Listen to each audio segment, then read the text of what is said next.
Hello everyone, welcome to साक्षी's विद्या साधना। इस video lecture में हम पढ़ेंगे क्लास 6 का जियोग्राफी का chapter 2 globe, latitudes and longitudes. और ये चैप्टर 2 का पार्ट 1 होगा और हमारी क्लास 6 की जो सीरीज हमारी चल रही है social science the earth our habitat का पार्ट 4 होगा। अगर आपने इससे पहले के 3 पार्ट नहीं देखे हैं तो आप जाइए प्लेलिस्ट चेक कीजिए। तो स्टार्ट करते हैं वीडियो को।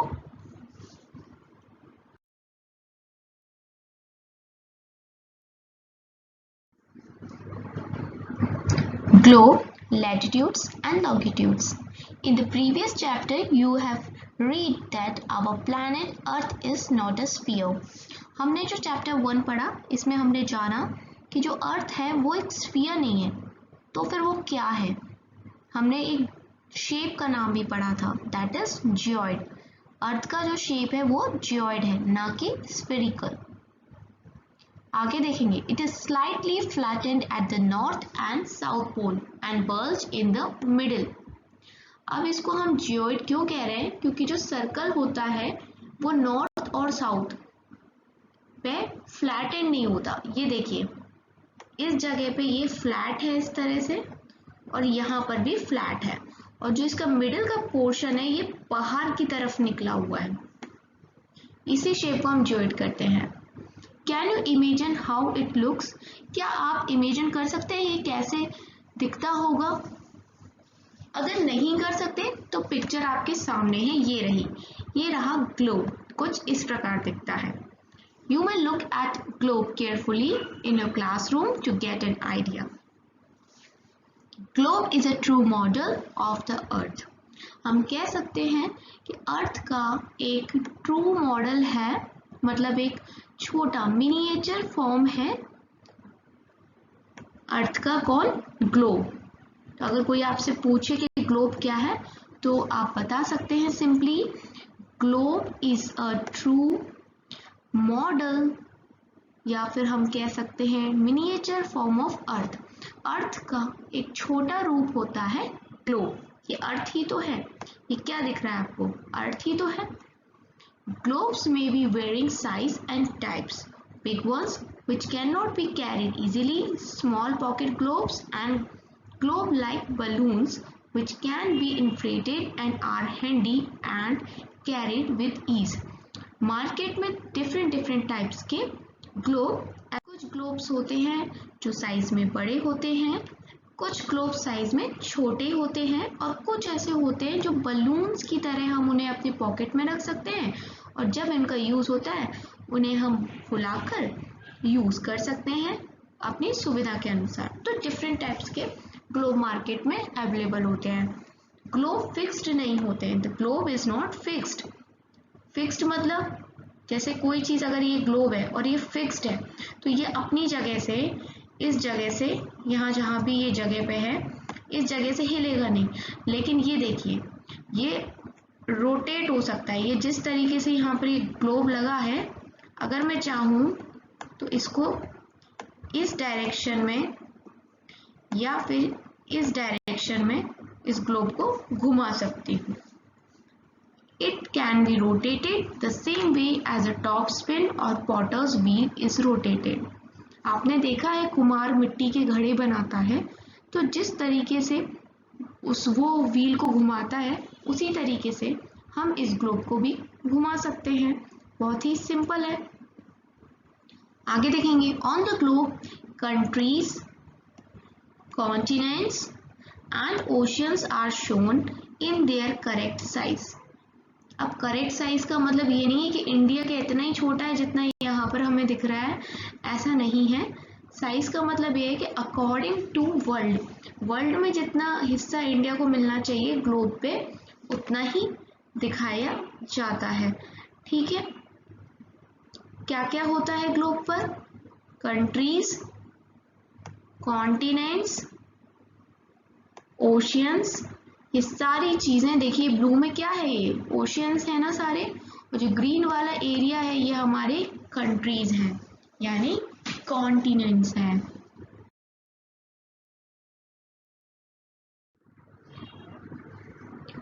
It is difficult to describe the location of a point on a sphere like the earth. ये बहुत ही मुश्किल है कि हम किसी भी पॉइंट की लोकेशन बता दें कि वो अर्थ में क्या है। क्यों? क्योंकि अर्थ है काफी बड़ा। तो इसके लिए अब हम क्या करेंगे? Now the question arises as to how to locate a place on it. अब क्वेश्चन ये आता है कि भाई बहुत मुश्किल है, तो तुम क्या करोगे, कैसे लोकेट करोगे किसी भी प्लेस को अर्थ पे? तो अब इसके लिए हम क्या करेंगे? We need certain points of reference and line to find out the location of places.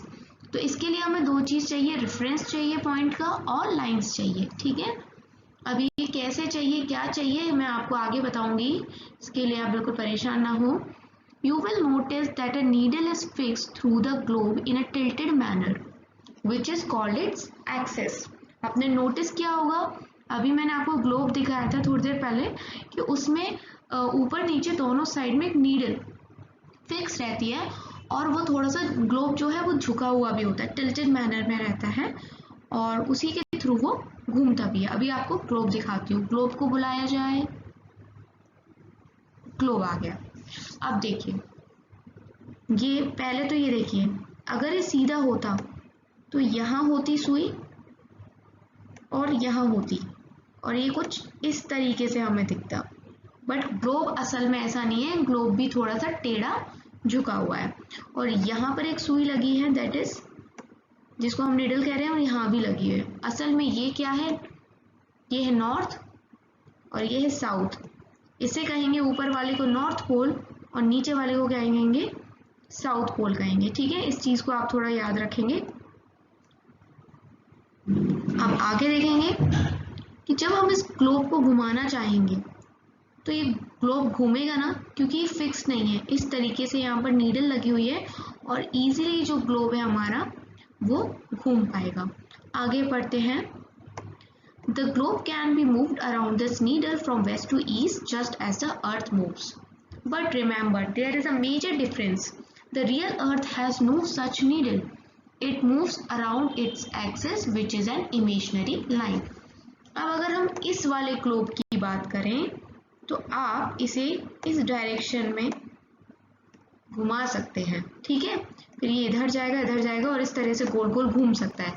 लेकिन एक्चुअल जो असली अर्थ है, क्या वहां पर भी इस तरह की नीडल लगी हुई है क्या? ये जो नीडल लगी है नॉर्थ और साउथ पोल में, नहीं। असल में जो असली अर्थ है हमारा जिस पे हम रहते हैं, वहां कुछ भी ऐसी नीडल नहीं है। इमेजिनरी लाइन है जिसके थ्रू अर्थ क्या करता है? रोटेट होता है। आगे देखेंगे, आपको सारी चीजें एकदम क्लियर हो जाएंगी, बिल्कुल घबराने की बात नहीं है।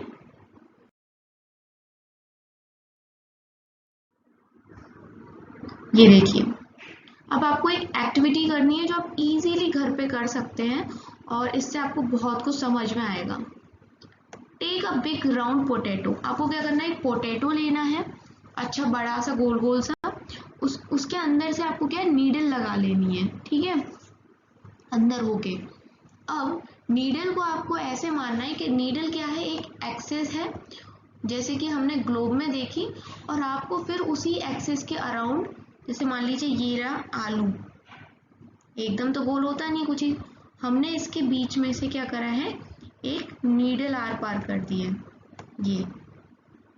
अब आप इस आलू को घुमा सकते हैं ना, राउंड करके देखिएगा, ये घूमेगा ना। तो इसी प्रकार से कुछ हमारा अर्थ भी घूमता है। You will notice that a needle is fixed through the globe in a tilted manner, which is called its axis. और इस वाली लाइन को, ये जो tilted, ये जो लाइन हमने फिक्स कर दी है पोटैटो में भी, इसको हम क्या कह लेंगे? एक्सिस कह लेंगे। अब आगे जो हमें पढ़ना है उस चीज को देखते हैं। Another imaginary line running on the globe divides it into two equal parts. This line is known as equator. हमने और भी बहुत सारी लाइंस मान रखी हैं, लेकिन क्या ये असल में लाइंस हैं ग्लोब पर? नहीं, ये लाइंस नहीं है, हमने ये मानी है, ये इमेजिनरी लाइन है, काल्पनिक, ये इमेजिनेशन है हमारी। जैसे ये ग्लोब है तो हमने माना है कि एकदम बीच में से एक लाइन जा रही है जो ऊपर के हिस्से को और नीचे के हिस्से को आपस में बराबर का बांटती है, और इस लाइन को हमने क्या नाम दिया है? इक्वेटर। आप ऐसे याद रख सकते हैं इक्वल से बन रहा है, यहाँ पर अगर एल लगा दूंगी तो इक्वल हो जाएगा ना, तो इक्वेटर अर्थ को दो हिस्सों में डिवाइड करता है इक्वली, इसलिए हम इसे कहते हैं equator. Northern half of the earth is known as northern hemisphere and the southern half of the known as southern hemisphere। देखिए ये पूरा अर्थ है हमारा, ऊपर में ऑब्वियसली क्या होगा, नॉर्थ ही होगा। पेन का कलर चेंज कर लेते हैं, दोबारा से मैं बनाती हूँ आपके लिए। ब्लू प्लैनेट है तो हमने ये ब्लू बना लिया हमारा अर्थ, बीच में से लाइन जा रही है, इसे हम कहेंगे इक्वेटर। अब ऊपर में क्या होता है, ऊपर में होता है नॉर्थ, तो ये हो गया हमारा नॉर्थ। नीचे में क्या रहता है, साउथ। तो जो ये ऊपर का ये वाला पोर्शन है इसे हम कहेंगे नॉर्दर्न हेमिस्फीयर, और ये वाला जो पोर्शन है साउथ का इसको हम कहेंगे सदर्न हेमिस्फीयर। ये वाली आप बातें आप याद रखें। They are both equal halves, मतलब northern hemisphere is equal to southern hemisphere. क्यों? क्योंकि जो ये इक्वेटर है ये बराबरी तो डिवाइड कर रही है, ये आपस में इक्वल होते हैं। अब आगे बात करेंगे। Therefore the equator is an imaginary circular line and is a very important reference point two locate places on the earth. और इसीलिए इक्वेटर क्या है, बहुत ही इम्पॉर्टेंट इमेजिनरी सर्कुलर लाइन है, जिसकी वजह से हम अर्थ के ऊपर कोई भी क्या कर सकते हैं, प्लेस को लोकेट कर सकते हैं। आगे ध्यान दीजिएगा। All parallel circles from equator up to the poles are called parallel of latitudes. Latitudes are measured in degrees. देखिए ये ग्लोब है, ये जो बना हुआ है, अब आपको इस पे सर्कल्स दिखाई दे रहे हैं। तो आप एक सर्कल है, ये अभी बहुत नीचे है, तो आप सोचोगे इतना नीचे चला गया तो बीच में कहाँ है, क्योंकि हमें ये नीचे का ग्लोब दिखाई नहीं दे रहा है, ठीक है। ये ऊपर का हिस्सा हमें दिखाई दे रहा है, इसी तरह से इतना पूरा हिस्सा नीचे साइड में भी होगा। तो ये बीच में हो गया इक्वेटर, और इस तरह के ये सर्कल बने हुए हैं। ये नॉर्थ पोल पे है तो इस तरीके से यहाँ पर साउथ पोल पे भी होगा, ठीक है। तो ये जो भी पैरेलल सर्कल्स है ना, इन्हीं को हम पैरेलल्स ऑफ लैटिट्यूड कहते हैं। और लैटिट्यूड को हम किस चीज में नापते हैं, डिग्रीज में। जैसे आपका बुखार भी नापते हैं ना, कितने डिग्री बुखार है ना, कितना डिग्री टेम्परेचर है, तो वैसे ही लैटिट्यूड्स को भी हम डिग्री में नापते हैं।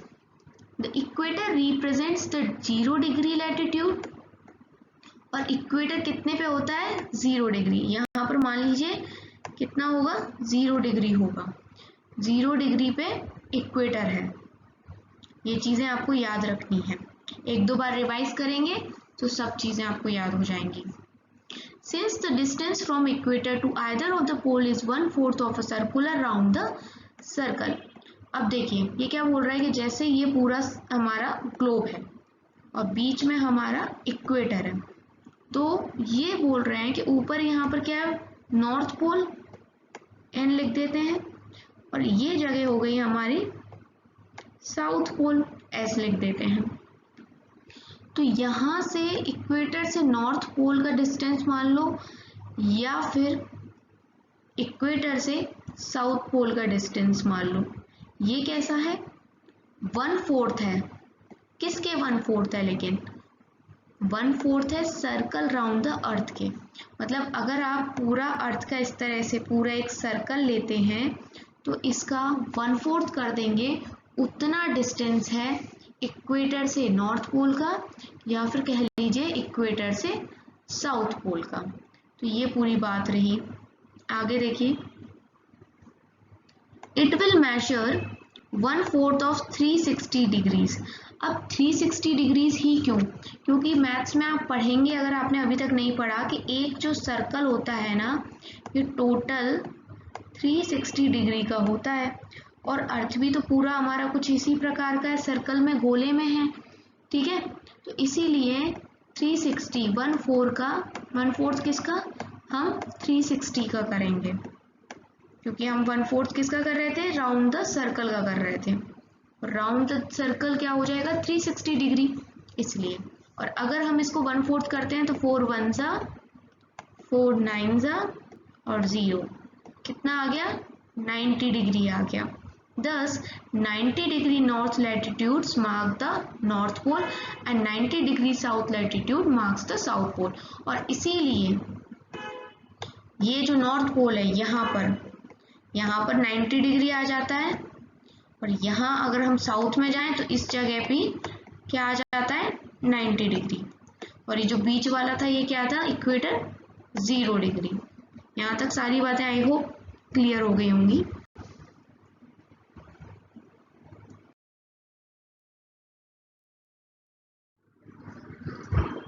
अभी हमने देखा 2 मिनट पहले ही कि किस तरीके से ग्लोब्स पे सर्कल्स बने हुए हैं। तो जितने भी सर्कल्स इक्वेटर से ऊपर की तरफ नॉर्थ में जा रहे हैं उन्हें हम क्या कहेंगे नॉर्थ लैटिट्यूड, और जो भी इक्वेटर से नीचे की तरफ साउथ पे जा रहे हैं सर्कल उन्हें कहेंगे साउथ लैटिट्यूड्स। ठीक है, जो नॉर्थ में जाएगा वो नॉर्थ लैटिट्यूड हो जाएगा, और जो साउथ की तरफ जाएगा वो साउथ लैटिट्यूड हो जाएगा। South latitude and north latitude, कोई पूछे तो आप बता सकते हैं। The value of each latitude is therefore followed by either the word north or south। और इसीलिए हम जो भी लैटिट्यूड की वैल्यू निकालेंगे, जैसे अभी बताया था कि डिग्रीज में मेजर किया जाता है, उसके साथ हम ये ज़रूर बताएंगे कि वो नॉर्थ में है या साउथ में है। नॉर्थ में होगा तो कैपिटल N लिख देंगे, और अगर साउथ में होगा तो कैपिटल S लिख देंगे। जैसे for example both Chandrapur in Maharashtra जो कि इंडिया में है and Belo Horizonte in Brazil, Brazil कहाँ है साउथ अमेरिका कॉन्टिनेंट में है, are located on parallels of 20 degree latitude. दोनों ही जगह 20 डिग्री लैटिट्यूड पे हैं, बट जो हमारा ये इंडिया वाला महाराष्ट्र वाला चंद्रापुर है ये 20 डिग्री नॉर्थ पर है, और जो ये ब्राज़ील है साउथ अमेरिका ये वो है 20 डिग्री साउथ में। मतलब ऐसे जैसे ये है ना ग्लोब, तो ऊपर साउथ है तो यहाँ कहीं महाराष्ट्र वाला है, और नीचे में क्या है नीचे वाली साइड के 20 डिग्री में यहाँ कहीं जहाँ 20 डिग्री होगा वहाँ का ब्राज़ील है। मतलब जो महाराष्ट्र का है वो इक्वेटर के ऊपर का है यहाँ, और जो ब्राज़ील में है वो इक्वेटर के नीचे वाला है। We therefore say that Chandrapur is situated at 20 degree north latitude and Belo Horizonte is situated at 20 degree south latitude। ठीक है, इसलिए ये ज़रूरी है कि हम डिग्री के साथ, डिग्री में तो मेजर करते ही हैं, हमको ये भी लिखना ज़रूरी है कि whether it is in northern hemisphere और in southern hemisphere. Important parallels of latitudes. अब अभी तक हमने ये देख लिया कि पैरेलल ऑफ लैटिट्यूड्स किस तरीके के होते हैं। अब होते तो बहुत सारे हैं लेकिन हमें पढ़ने हैं मेन जो इम्पॉर्टेंट है। ठीक है, तो उन जो इम्पॉर्टेंट है उनके नाम दे रखे हैं, उनकी डिग्रीज दे रखी हैं कि वो कितने डिग्री से होके गुजरते हैं ऑन दी अर्थ, हमें उनको याद करना है। बिसाइड्स द इक्वेटर, देखो इक्वेटर तो इम्पोर्टेंट है और इक्वेटर 0 डिग्री पे है। द नॉर्थ पोल काय पे है 90 डिग्री पर नॉर्थ में, और साउथ पोल क्या है 90 डिग्री तो है पर कहाँ है साउथ में। इनके अलावा ये तो आप पढ़ चुके हैं, इनके अलावा 4 इम्पोर्टेंट पैरेलल्स ऑफ लैटिट्यूड भी हैं। वो क्या है, पहला है ट्रॉपिक ऑफ कैंसर जो कि है 20 degree and half degree north में। ये देखिए मैं दूसरा कलर लेती हूँ ग्लोब के लिए, ये देखिए ये वाली लाइन जो जा रही है ना, ये है ट्रॉपिक ऑफ कैंसर। यहाँ पर लिखा 23 डिग्री एंड हाफ नॉर्थ, ये है 0 डिग्री, तो यहाँ इक्वेटर। अब ये वाली बात तो हो गई नॉर्थ की, सेम 23 डिग्री हाफ साउथ में भी है, और इसको हम कहते हैं ट्रॉपिक ऑफ कैप्रिकॉर्न। ठीक है, हिंदी में क्या कहते हैं मकर रेखा, और ट्रॉपिक ऑफ कैंसर को कर्क रेखा कहते हैं। वैसे ही सिमिलरली ऊपर आएंगे, नॉर्थ में है 66 एंड हाफ डिग्री नॉर्थ, ये है आर्टिक सर्कल। और उसी प्रकार साउथ में आएंगे, सेम डिग्री है 66.5 डिग्री साउथ में, इसको बोलते हैं एंटार्क्टिक सर्कल। और उसके बाद तो आपको पता ही है 90 डिग्री नॉर्थ में नॉर्थ पोल और 90 डिग्री साउथ में साउथ पोल। तो ये जो इम्पोर्टेंट 4 है दोबारा रिवाइज करते हैं। पहला क्या है 0 डिग्री इक्वेटर, नॉर्थ की तरफ जाएंगे 23.5 डिग्री नॉर्थ में क्या आ जाएगा, ट्रॉपिक ऑफ कैंसर, हिंदी में क्या कहते हैं, कर्क रेखा। आगे क्या आएगा, आगे आ जाएगा हमारा नीचे 23.5 डिग्री, देखो डिग्री सेम है ना, बस आपको नॉर्थ और साउथ का ध्यान रखना है। अगर 23.5 डिग्री साउथ की बात करें तो ट्रॉपिक ऑफ कैंसर। फिर बात आ जाती है 66.5 डिग्री नॉर्थ पहुंच गए तो आ गया arctic circle, otherwise 66.5 degree south में एंटार्क्टिक सर्कल। फिर आगे 90 डिग्री नॉर्थ में north pole and 90 degree south में साउथ पोल। ये थे इंपॉर्टेंट पैरेलल्स ऑफ लैटिट्यूड।